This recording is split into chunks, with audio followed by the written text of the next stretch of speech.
ನಮಸ್ಕಾರ ವೀಕ್ಷಕರೇ. ಇವತ್ತು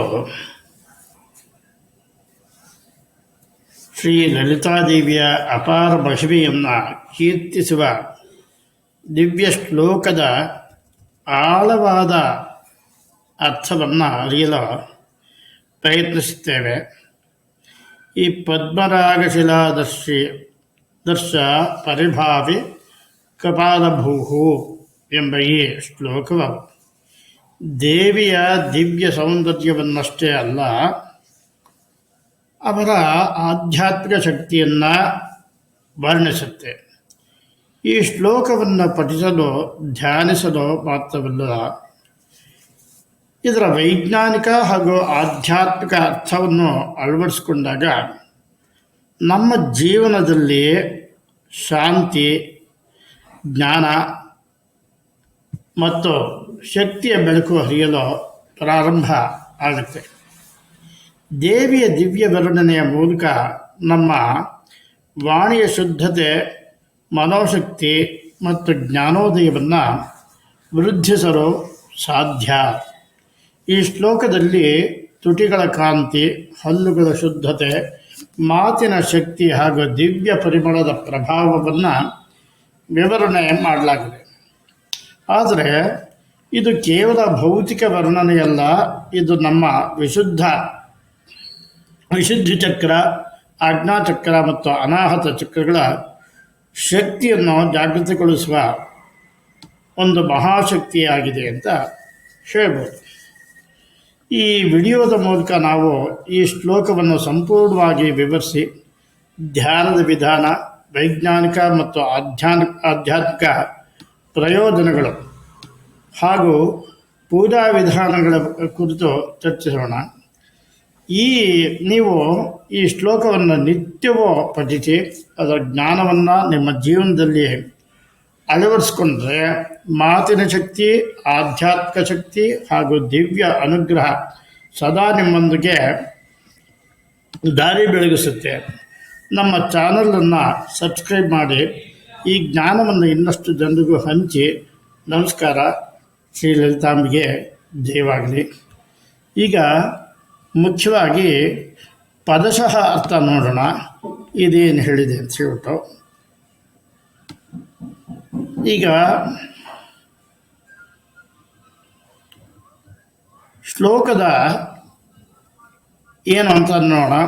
ಪದ್ಮರಾಗ ಶಿಲಾದರ್ಶ ಪರಿಭಾವಿ ಕಪೋಲಭೂಹು ನವ ವಿದ್ರುಮ ಬಿಂಬಶ್ರೀಹೇ ನ್ಯಕ್ಕಾರೇ ರದರಚ್ಛದ ಶುದ್ಧ ವಿದ್ಯಾಂಕುರಾಕಾರ ದ್ವಿಜಪಂಕ್ತಿದ್ವಯೋಜ್ವಲ ಕರ್ಪೂರ ವೀಟಿ ಕಾಮೋದ ಸವಾ ಕಶ್ಚದ್ದಿಗಂತರ ಅಂತ ಹೇಳ್ಬಿಟ್ಟು ಈ ಶ್ಲೋಕದ ಪದಶಃ ಅರ್ಥ ಮೊದಲು ನೋಡೋಣ. ಆಮೇಲಿಂದ ನಾವು ಭಾವಾರ್ಥಗಳನ್ನ ವಿಶ್ಲೇಷಣೆ ಮಾಡೋಣ. ಇಲ್ಲಿ ಮುಖ್ಯವಾಗಿ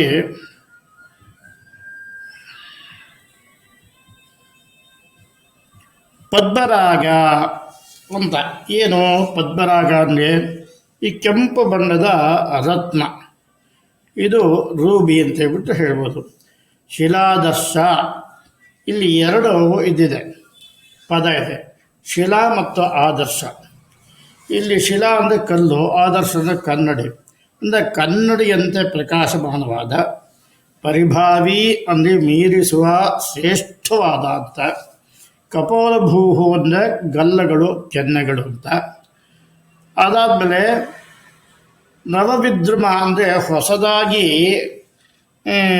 ಈ ಕೆಂಪು ಮೂಡಿರ್ತಕ್ಕಂಥ ಈ ಕೆಂಪು, ಈ ತೊಂಡೆ ಹಣ್ಣಿಗೆ ಹೋಲಿಸ್ಕೋಣ, ಕೋರಲ್ ಬಣ್ಣ ಅಂತ ಹೇಳ್ಬಿಟ್ಟು ಅಂತ ಹಣ್ಣು. ಬಿಂಬಶ್ರೀ ಅಂದರೆ ಬಿಂಬ ಅಂದರೆ ಹಣ್ಣಿನಂತೆ ಕೆಂಪಾದ ತುಟಿಗಳು ಅಂತ ಇದು. ನ್ಯಕ್ಕಾರಿ ಅಂದರೆ ಮುತ್ತುಗಳ ಸಾಲು ಅಂತ ಹೇಳೋಣ. ರದನಚ್ಛದ ಅಂದರೆ ರದನ ಛದ ಎರಡಿದೆ, ಹಲ್ಲುಗಳ ಹೊದಿಕೆ ಅಂತ. ರದನ ಅಂದರೆ ಹಲ್ಲುಗಳ, ಆಮೇಲೆ ಛದ ಅಂದರೆ ಹೊದಿಕೆ ಸಾಲು ಅಂತ. ಈ ಸಂಪೂರ್ಣ ಅರ್ಥ ಏನಪ್ಪ ಅಂದರೆ ಪದ್ಮರಾಗದಂತೆ ಕೆಂಪಾದ ಕಲ್ಲಿನ ಕನ್ನಡಿಯಂತೆ ಹೊಳೆಯುವ ಗಲ್ಲಗಳು, ಹೊಸ ಮೂಗಿನ ಹಣ್ಣಿನಂತೆ ಅಂದರೆ ತೊಂಡೆ ಹಣ್ಣಿನಂತೆ ಕೆಂಪಾದ ತುಟಿಗಳು ಮತ್ತು ಮುತ್ತಿನ ಸಾಲಿನಂತೆ ಹೊಳೆಯುವ ಹಲ್ಲುಗಳು ಅಂತ. ಇದಾದ ಮೇಲೆ ಶುದ್ಧ, ಇದು ಎರಡನೇ ಶ್ಲೋಕ ನೋಡೋಣ. ಶುದ್ಧ ಅಂದರೆ ನಿರ್ಮಲ ಪವಿತ್ರ, ವಿದ್ಯಾಂಕುರ ಅಂದರೆ ಜ್ಞಾನದ ಅಂಕುರ ಮೊಳಕೆ, ಅಂದರೆ ವಿದ್ಯೆಯ ಮೊಳಕೆ ಅಂತ ಆಗ್ತಾನೆ ಮೂಡ್ತಕ್ಕಂಥದ್ದು ಅಂತ. ಆಕಾರ ಅಂದರೆ ಸ್ವರೂಪ ರೂಪ. ದ್ವಿಜ ಪಂಕ್ತಿ ಅಂದರೆ ಎರಡು ಸಾಲುಗಳು. ದ್ವಿಜ ಅಂದರೆ ಎರಡು ಬಾರಿ ಜನಿಸ್ತವು. ಇಲ್ಲಿ ಹಲ್ಲುಗಳನ್ನ ಹೇಳ್ತಾ ಇರೋದು. ಈ ದ್ವಯೋಜ್ವಲ ಅಂದರೆ ಎರಡೂ ಈ ಪಂಕ್ತಿಗಳು ಉಜ್ವಲವಾದ ಪ್ರಕಾಶಮಾನವಾಗಿರ್ತಕ್ಕಂಥ ಹಲ್ಲುಗಳು, ಹೊಳೆಯುವ ಹಲ್ಲುಗಳು ಅಂತ ಹೇಳ್ಬಿಟ್ಟವು. ಹೇಳ ದ್ವಯ ಉಜ್ವಲ. ಇಲ್ಲಿ ಕರ್ಪೂರ ವೀಟಿ ಅಂದರೆ ಕರ್ಪೂರ ಅಂದರೆ ಸುಗಂಧ, ಕಾಮೋದ ಅಂದರೆ ಮನೋಹರವಾದ ಸುವಾಸನೆ ಅಂತ. ಸಮಾಕರ್ಷತು ಸಂಪೂರ್ಣವಾಗಿ ಆಕರ್ಷಿಸುವ ಅಂತ. ದಿಗಂತರ ಎಲ್ಲ ದಿಕ್ಕುಗಳು ಅಂತ. ಸಂಪೂರ್ಣವಾಗಿ ಏನಪ್ಪ ಅಂದರೆ ಶುದ್ಧ ಜ್ಞಾನದ ಅಂಕುರದಂತೆ ಪ್ರಕಾಶಿಸುವ ಎರಡು ಸಾಲುಗಳ ಹಲ್ಲುಗಳು, ಕರ್ಪೂರದ ಸುಗಂಧವು ಎಲ್ಲ ದಿಕ್ಕುಗಳನ್ನು ಆಕರ್ಷಿಸುತ್ತದೆ ಅಂತ ಇಲ್ಲಿ ನಾವು ಪದಶಃ ಅರ್ಥನ ನೋಡ್ಬೋದು. ಮುಂದಕ್ಕೆ ಇದನ್ನು ಏನು ಅಂತ ನೋಡೋಣ. ಹಾಗೆ ಏನು ಕಥೆ ಅಂತ.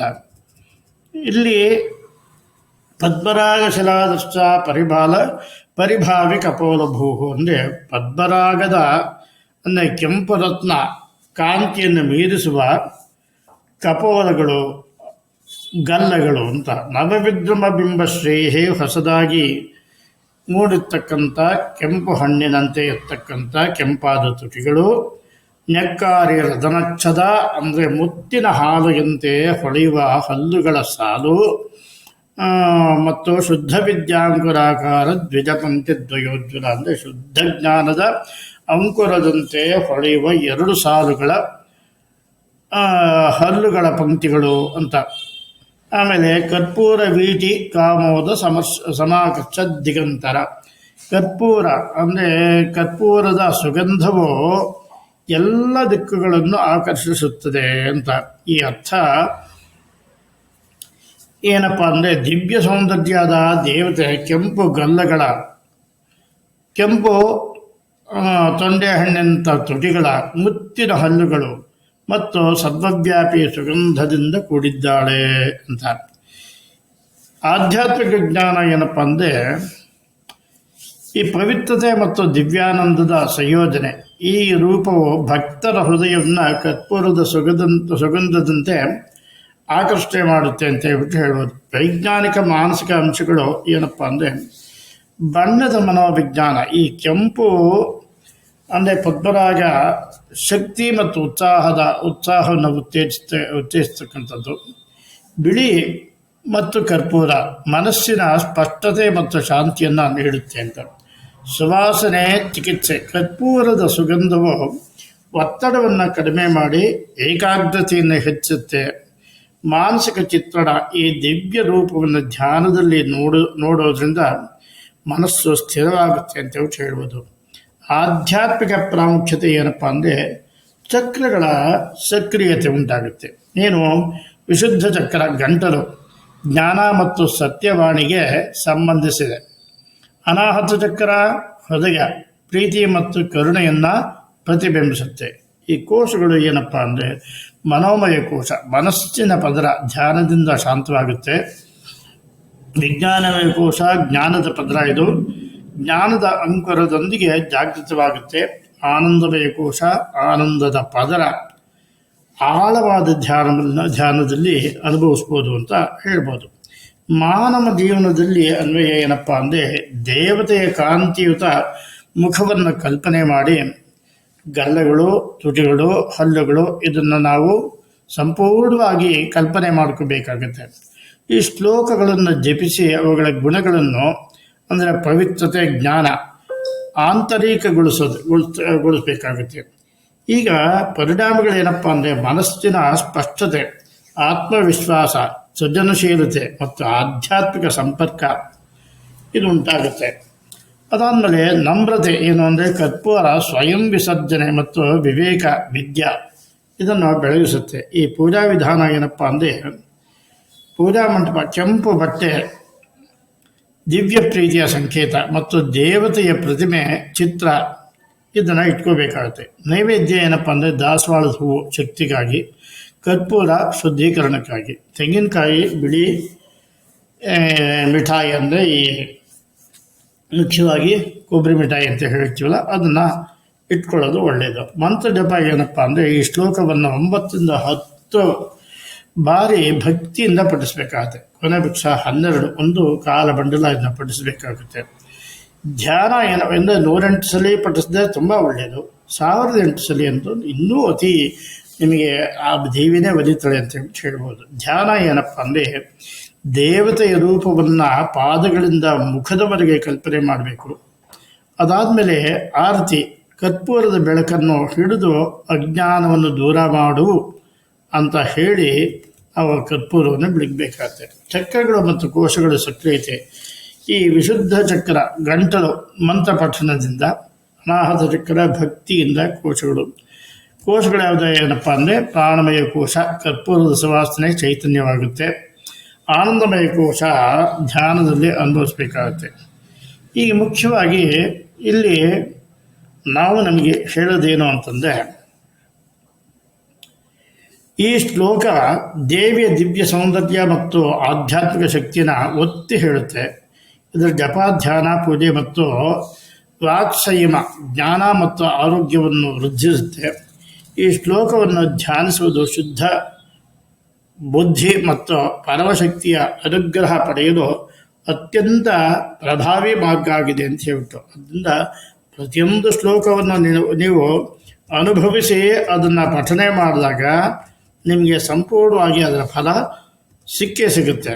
ಅದರಿಂದ ಪ್ರಯತ್ನ ಮಾಡಿಕೊಂಡು ಆದಷ್ಟು ನೀವು ಏನು ಅಂತಂದರೆ ಅದರ ಒಳಹೊಕ್ಕು ನೀವು ಇದನ್ನು ಧ್ಯಾನವನ್ನು ಮಾಡಬೇಕು. ಬರೀ ಶ್ಲೋಕವನ್ನು ಪಠನೆ ಮಾಡೋದನ್ನ ಯಾವುದೂ ಪ್ರಯೋಜನವಾಗಲ್ಲ. ಶ್ಲೋಕವನ್ನು ಅದರ ಭಾವಾರ್ಥ ತಿಳ್ಕೊಂಡು ಇದರ್ಥ ಪದಶಃ ಅರ್ಥ ತಿಳ್ಕೊಂಡು ನಾವು ಸಂಪೂರ್ಣವಾಗಿ ಅವಳಿಗೆ ಶರಣಾಗಬೇಕಾಗತ್ತೆ. ಇಲ್ಲಿ ವೈಜ್ಞಾನಿಕ ವಿಶ್ಲೇಷಣೆ ಏನು ಹೇಳುತ್ತೆ, ಅಂಗ ಸೌಂದರ್ಯ ಮತ್ತು ಆರೋಗ್ಯ, ಮುಖದ ಕಾಂತಿಯ ಹಲ್ಲುಗಳು ಶುದ್ಧತೆ ಮತ್ತು ತುಟಿಗಳ ಉಜ್ವಲತೆ ಆರೋಗ್ಯಕರ ದೇಹದ ಪ್ರತೀಕವಾಗಿದೆ. ಆಹಾರದ ಶುದ್ಧತೆ ಮತ್ತು ಸ್ವಚ್ಛತೆ ನಮ್ಮ ದೇಹದ ತೇಜಸ್ಸಿಗೆ ಪ್ರಮುಖವಾಗಿದೆ. ಈ ಅರೋಮಾ ಥೆರಪಿ ಮತ್ತು ಮನೋಶಕ್ತಿ ಏನಪ್ಪ ಅಂದರೆ ದೇವಿಯ ಬಾಯಿಯಿಂದ ಹರಿಯುವ ಈ ಕರ್ಪೂರ ಬೀತಿಯ ಪರಿಮಳ ಇದು ಅರೋಮಾ ಥೆರಪಿಯಂತೆ ಕಾರ್ಯ ನಿರ್ವಹಿಸಿ ಮನಸ್ಸಿಗೆ ಶಾಂತಿಯನ್ನು, ಮುದವನ್ನು ನೀಡುತ್ತೆ. ಈ ಮಾತಿನ ಶಕ್ತಿ ಕೂಡ ಇದರಲ್ಲಿ ವೃದ್ಧಿಯಾಗುತ್ತೆ. ಶುದ್ಧ ಮಾತುಗಳು ಅನುಗ್ರಹಿತ ಪ್ರಾಣಿಯು ನಮ್ಮ ಸುತ್ತಲಿನ ಪ್ರಪಂಚವನ್ನು ಪರಿವರ್ತಿಸುವ ಶಕ್ತಿ ಹೊಂದಿದೆ. ಆದ್ದರಿಂದ ಈ ಒಳ್ಳೆಯ ಮಾತನ್ನು ಆಡಿದಾಗ ಎಂಥ ಪ್ರಾಣಿಗಳನ್ನಾದರೂ ಕೂಡ ನೀವು ಒಲಿಸ್ಕೋಬೋದು. ಅದೇ ನಿಮ್ಮ ಮಾತೆ ಮುತ್ತು ಮಾತೆ ಮೃತ್ಯು ಅಂತ ಹೇಳ್ತಾರಲ್ಲ, ಅದೇ ಇದು. ಹಾಗೆಯೇ ಈ ಆಧ್ಯಾತ್ಮಿಕ ವಿಶ್ಲೇಷಣೆ ಏನಪ್ಪ ಅಂದರೆ ಮೂಲಾಧಾರದಿಂದ ವಿಶುದ್ಧ ಚಕ್ರದವರೆಗೂ ಆಧ್ಯಾತ್ಮಿಕ ಯಾತ್ರೆ. ತುಟಿಗಳ ಮತ್ತು ಹಲ್ಲುಗಳ ವಿಶುದ್ಧ ಚಕ್ರವನ್ನು ಪ್ರತಿನಿಧಿಸುತ್ತೆ. ಇದು ಶುದ್ಧವಾಣಿಯ ಸಂಕೇತವಾಗಿದೆ. ಜ್ಞಾನ ಮತ್ತು ವಾಕ್ಶುದ್ಧಿ ದೇವಿಯ ಬಾಣಿ ಜ್ಞಾನವನ್ನು ಹರಡುವ ತತ್ವ ಆಗಿದೆ. ಆದ್ದರಿಂದ ನಾವು ನಮ್ಮ ಮಾತುಗಳನ್ನು ಸದಾ ಶುದ್ಧವಾಗಿಟ್ಕೊಳ್ಬೇಕು. ಧ್ಯಾನ ಮಾಡುವ ವಿಧಾನ ಏನಪ್ಪ ಅಂದರೆ ಈ ಶ್ಲೋಕವನ್ನು ಜಪಿಸಿ ಇದರ ಜಪಿಸೋ ಮೂಲಕ ವಿಶುದ್ಧ ಚಕ್ರದ ಶಕ್ತಿಯನ್ನು ಜಾಗೃತಿಗೊಳಿಸಬಹುದು. ಇದರಿಂದ ನಮ್ಮ ಮಾತುಗಳಲ್ಲಿ ಶಕ್ತಿ ಮತ್ತು ಅನುಗ್ರಹ ಹೆಚ್ಚಾಗುತ್ತೆ. ದೇವಿಯ ಅನುಗ್ರಹ ನಮಗೆ ತುಂಬ ಜಾಸ್ತಿ ಆಗುತ್ತೆ. ಜೀವನದಲ್ಲಿ ಏನು ಅಳವಡಿಸ್ಕೋಬೋದು? ಆಹಾರ ಶುದ್ಧತೆ. ಆಯುರ್ವೇದದ ಪ್ರಕಾರ ಆಹಾರದ ಶುದ್ಧತೆ ದೇಹದ ಮತ್ತು ಮುಖದ ಕಾಂತಿಯನ್ನು ಹೆಚ್ಚಿಸುತ್ತೆ ಅಂತ. ಈ ಶುದ್ಧವಾದ ಮಾತು ಕೋಪ, ತಿರಸ್ಕಾರ, ಅಸತ್ಯದಿಂದ ದೂರವಿದ್ದು ಈ ವಾಕ್ ಸಂಯಮವನ್ನು ಅಭ್ಯಾಸ ಮಾಡೋದಕ್ಕೆ ಅನುಕೂಲ ಆಗುತ್ತೆ. ನಮ್ಮ ಮಾತೇನಾದರೂ ಹೆಚ್ಚು ಕಡಿಮೆ ಆದಾಗ ನಮ್ಮನ್ನೇನು ಮಾಡುತ್ತೆ, ನಮ್ಮನ್ನು ಅಧೋಗತಿಗೆ ತಳ್ಳುತ್ತೆ. ನಮ್ಮ ಮಾತು ಶುದ್ಧವಾಗಿತ್ತು ಅಂತಂದರೆ, ಒಳ್ಳೆಯ ರೀತಿಯಲ್ಲಿತ್ತು ಅಂದರೆ ಎಲ್ಲರನ್ನೂ ಆಕರ್ಷಣೆ ಮಾಡುತ್ತಲ್ವ. ಆದ್ದರಿಂದ ಈ ಸುಗಂಧ ಪ್ರಭಾವ ಏನು ಹೇಳುತ್ತೆ ಅಂದರೆ ಅರೋಮಾ ಥೆರಪಿ ತುಪ್ಪದ ದೀಪದ ಪರಿಮಳ ಹಾಗೂ ಹಸಿರು ದ್ರಾಕ್ಷಿ, ಕರ್ಪೂರ ಇವುಗಳ ಪರಿಮಳ ನಮ್ಮ ಮನಸ್ಸಿನ ಶಾಂತಿಯನ್ನು ವೃದ್ಧಿಸುತ್ತೆ. ಈ ಪೂಜಾ ವಿಧಾನ ಏನಪ್ಪ ಅಂದರೆ ವಿಶುದ್ಧ ಚಕ್ರ ಧ್ಯಾನ. ಈ ಶ್ಲೋಕವನ್ನು ಜಪಿಸುವಾಗ ಕಂಠಂಗಂಘನ್ಯಂ ಎಂಬ ಅಕ್ಷರವನ್ನು ಮಂತ್ರದ ರೂಪದಲ್ಲಿ ಧ್ಯಾನಿಸಬೇಕು. ಕರ್ಪೂರದ ಆರತಿ, ದೇವಿಯ ಶಕ್ತಿಯನ್ನು ಮನಸ್ಸಿನಲ್ಲಿ ಸ್ಥಾಪಿಸಲು ಕರ್ಪೂರದಿಂದ ಆರತಿ ಮಾಡುವುದು ತುಂಬ ಶ್ರೇಷ್ಠ. ಈ ಗುಲಾಬಿ ಪುಷ್ಪ ಅರ್ಪಣೆ ಏನು, ತುಟಿಗಳ ಕಾಂತಿಯ ಅನುಗ್ರಹಕ್ಕಾಗಿ ಗುಲಾಬಿ ಹೂಗಳನ್ನು ನಾವು ಅರ್ಪಿಸಬೇಕಾಗುತ್ತೆ. ಈ ಚಕ್ರಗಳ ಮೇಲೆ ಪರಿಣಾಮ ಏನಪ್ಪ ಅಂದರೆ ವಿಶುದ್ಧ ಚಕ್ರ ವಾಣಿಯ ಶುದ್ಧತೆಯನ್ನು ಹೆಚ್ಚಿಸುತ್ತೆ, ಅಜ್ಞಾಚಕ್ರ ಜ್ಞಾನವನ್ನು ವೃದ್ಧಿಸುತ್ತೆ, ಅನಾಹುತ ಚಕ್ರ ಪರಿಮಳ ಶುದ್ಧತೆಯ ಅನುಭವವನ್ನು ತರುವುದರಿಂದ ಹೃದಯ ಚಕ್ರಕ್ಕೆ ಶಕ್ತಿ ನೀಡುತ್ತೆ. ಯಾವಾಗ ಹೃದಯ ಶಕ್ತಿಗೆ ಚಕ್ರಕ್ಕೆ ಶಕ್ತಿ ನೀಡುತ್ತೋ ಚಿತ್ತಶುದ್ಧಿ ಆಗುತ್ತೆ, ಚಿತ್ತಶುದ್ಧಿಯಿಂದ ಮೋಕ್ಷ ಉಂಟಾಗುತ್ತೆ. ಆದ್ದರಿಂದ ಈ ಶ್ಲೋಕ ದೇವಿಯ ದಿವ್ಯ ಸೌಂದರ್ಯ ಮತ್ತು ಆಧ್ಯಾತ್ಮಿಕ ಶಕ್ತಿಯನ್ನು ಒತ್ತಿ ಹೇಳುತ್ತೆ. ಇದರ ಜಪಾಧ್ಯಾನ ಪೂಜೆ ನಮ್ಮ ವಾಕ್ ಸಂಯಮವನ್ನು, ಜ್ಞಾನ ಮತ್ತು ಆರೋಗ್ಯವನ್ನು ವೃದ್ಧಿಸುತ್ತೆ. ಈ ಶ್ಲೋಕವನ್ನು ಧ್ಯಾನಿಸುವುದರಿಂದ ಶುದ್ಧ ಬುದ್ಧಿ ಮತ್ತು ಶಕ್ತಿಯ ಅನುಗ್ರಹ ಪಡೆಯಲು ಅತ್ಯಂತ ಪ್ರಭಾವಿ ಮಾರ್ಗ ಆಗಿದೆ ಅಂತ ಹೇಳ್ಬೋದು. ಆದ್ದರಿಂದ ನಿಮ್ಮೆಲ್ಲರಿಗೂ ಆ ಲಲಿತಾಂಬಿಕೆ ಒಳ್ಳೇದು ಮಾಡಲಿ ಅಂತ ಹೇಳ್ಬಿಟ್ಟು ನಮಸ್ಕಾರ.